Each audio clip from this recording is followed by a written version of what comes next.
I've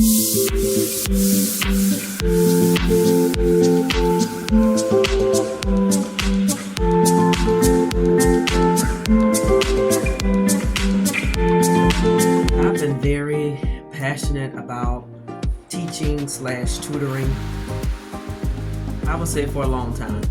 And one thing about being a tutor is that you really have to get to the root of the problem that's going on with the student. So I have used Canva to create worksheets, but a lot of my students that I've had in the past, they deal with struggles with reading comprehension. And that's basically maybe phonic sounds and sight words and different things like that, or understanding what they're reading. So there are many free websites out there that you can use to help your child, or if some parents don't have the patience for tutoring or for helping their child. And if you don't, then it's a good idea to get a tutor. So there's a website called www.mathworksheetsforkids.com. That's all one word. And you can get some free worksheets on there as well. They have math, language arts, science, social studies, and you can get online worksheets, and you can also choose them according to grades. So that's something that I've realized with tutoring, is that you have to just get to the root of what's going on. Some people say, oh, well, my child is lazy or this and that. Maybe not. We've all had our little bouts with school. And I don't believe in speaking negative over children and just saying all kind of things about them, because whatever you say, you're going to see. So I believe that there is a reason as to why they may be lackadaisical when it comes to school. Maybe they just don't understand it, they get frustrated, or different things like that. So you have to really find out what's really going on. And as I said before, with my most recent student, when I met him, he was so down. He just thought he was just not smart at all. His self-esteem was so low. But now, a couple of months later, I mean, you might have room for his ego in the room with you. His ego went through the roof, because as he would get things correct, I would begin to praise him, and I would tell him, you can do anything. You can. But sometimes, it was just a frustration of not understanding something or getting it wrong was where he would find the frustration at. And so, because his sibling seemed not to be struggling, and he saw himself lower than her. And this is why with tutoring, that's what it does. It helps to boost the child's confidence, because if you can boost their confidence, they'll become more confident in anything, and they won't be afraid to do anything. So they won't be afraid to read. They won't be afraid to try, because they'll know, hey, whenever I do something right, I'm going to get praised for it. Even if I mess up, I tell them it's okay. We're going to fix it, or we're going to work on it some more. There's nothing wrong with you getting something wrong. We're going to work through it, and we're going to get better. And so you just let them know that if they do mess up, that, hey, we're going to fix it. We're going to do what we got to do to fix it, instead of beating them down about it and then cause their self-esteem to be even lower, or cause them to agree with the negative report, I guess you can say. So that's what I do, is I use those worksheets. I have many other materials I use. I can show you real quick. This is one. I love teaching multiplication, absolutely do. But this is a book I got off of Amazon, and you see it's called Timetables the Fun Way. And it's by Judy Liatu and Dave Rodriguez. It is an amazing book, and it teaches you how to teach multiplication. It gives you stories for remembering facts. Like this one is Bart goes hand gliding, and this is 4 times 4 is 16, and you have to be 4 by 4 is a truck, and you have to be 16 to drive. So that's a way that they can remember 4 times 4 equals 16. So this book has a lot in it. It doesn't cover all the multiplication facts, but the ones that children may have problems remembering, like 7 times 3, 6 times 7, 8 times 7, 7 times 8, 7 times 3, 8 times 8, some of the ones that they may struggle with. It shows you a trick with the 9s, which gives you 4. So your answer is 54. And with the 9s, if you add the answers together, the sum together, you will get 9 on every one of them. So that's how you know whether they got it correctly, is if they add 5 Like with 9 times 6 is 54. If they add 5 plus 4, that equals 9. So that means they got it correct. So that's one way you could show them. Then they have the finger trick with the 9s. You know, you can do one hand for the 9s, or then do the other hand. But I don't too much care for that one. I think to me the subtraction trick is easier in my book. So that's one book that you can use. The Dollar Tree is amazing when it comes to small books you can get. I also love Ollies Bargain Barn. They have amazing books in there. So I've had some of those as well.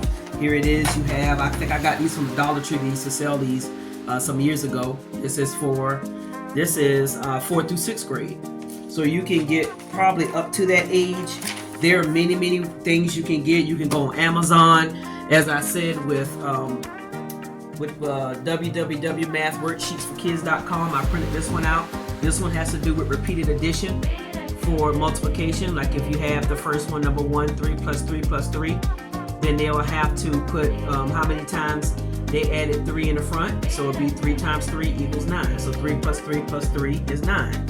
So you can teach them that way. You can teach them. I have another one printed out that has, got the multiplication, find the product, and then it has some number problems, real easy for them to figure out. They have to multiply the two numbers together and get the sum.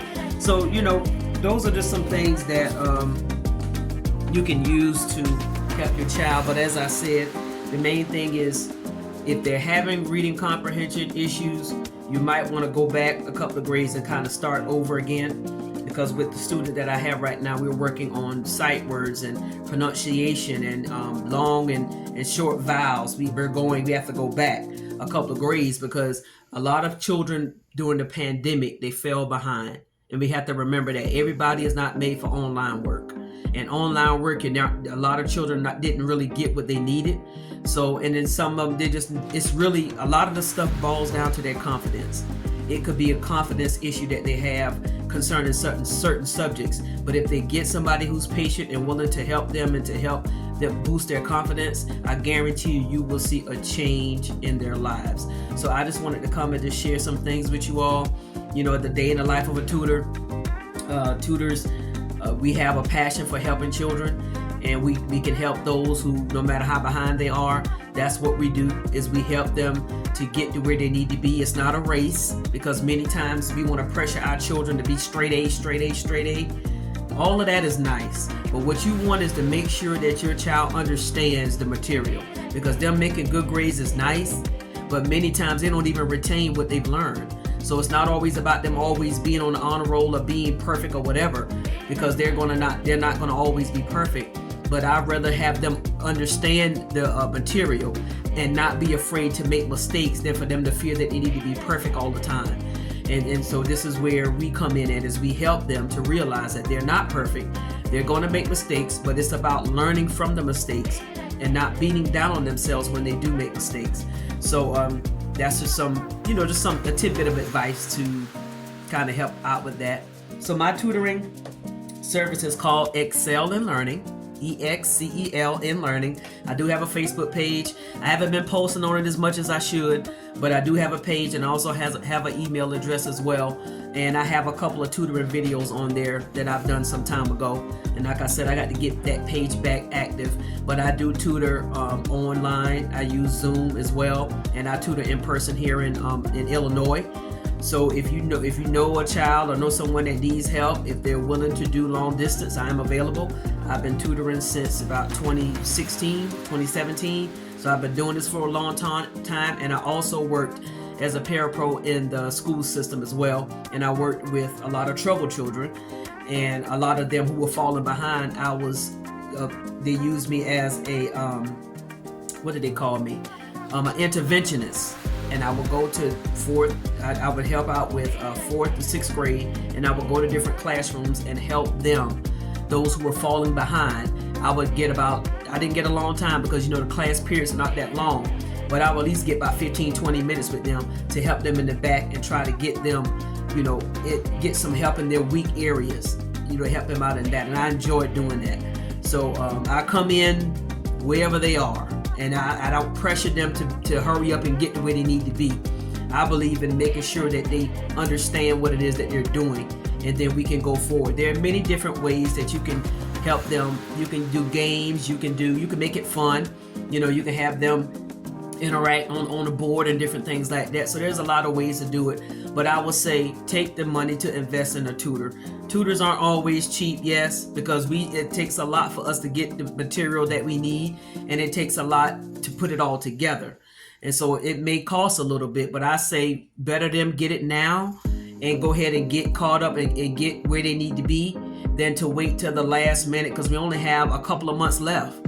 And this is the time that everybody wants to rush and get a tutor and want to hurry up and speed the child up, and it's not fair to them. If you see them struggling in the beginning, especially if they're struggling this school year, take the time during the summer to get them a tutor and have the tutor work with them, so by the time the next school year comes, they can be, caught up to where they need to be. Or if you have any summer programs in your area, summer camps and different things like that, get them in those things. I think about a year or so ago, I did a free multiplication summer camp, I guess you could say. I may do that again this year. And I also make worksheets, as I said. I just haven't really put them out there yet, but I'm going to get a website together so I can have a few free worksheets on there that can be printed out that you can use on your own. And also, so I just wanted to share in the life of a tutor. It takes time, it takes effort to put these things together for the children, but in the end, you get great results. So I hope this was helpful to you all. There are many, many websites out there. You can download things on their tablets for them to use. I would say even on the weekends, have them read a little bit, 30 minutes, practice those areas that they're weak in. Have them do that during the weekend. It's 24 hours in a day, 30 minutes a day. It won't have them spaz out. They'll be okay. But I say make sure they're constantly practicing in those areas, and don't just depend on the tutor alone when they're not doing anything outside of the tutoring. You should be working alongside the tutor, that you're helping them practice and read and do what needs to be done. So by the time they come together, during the week, there'll be some kind of advancement there. So it's something that you have to kind of work hand in hand with, and stay in constant communication with the teachers and things like that. And then if there's anything that the teacher says they need work in, then let the tutor know, so the tutor can work on those areas. So that's just some advice I want to give to you. And also take the tutoring seriously, y'all, because there's so many times that I've started with people and they were flippy floppy and all over the place, and one minute they want it to, the next minute they don't, and it's not fair to me that I take the time to get the materials and things together, and then it's not taken seriously, because we take seriously what we do. So if you can go out to eat and shop and do all those other things, and to me it makes sense to invest in your child. So like I said, you can go ahead and work on them while they're young, instead of waiting until they're in high school and then want somebody to hurry up and get them through. So it will be good to have somebody that you can depend on that can help them to grow and to get to where they need to be, vice waiting a couple of months before school gets out. Just go ahead and do it in the beginning, and then that won't put pressure on the tutor, and then you blame the tutor if they don't pass, and that's not fair. So a tutor and a teacher can work hand in hand, and I think that's something that will be beneficial to the child as well. So that's just some advice I wanted to give. I hope this helped you all. Like I said, I have Excel in Learning on Facebook, and you can go on there and look at some previous videos I've done. I've given some advice as some things that you can do, and so I'll have a website coming soon. So I hope you all have a great day.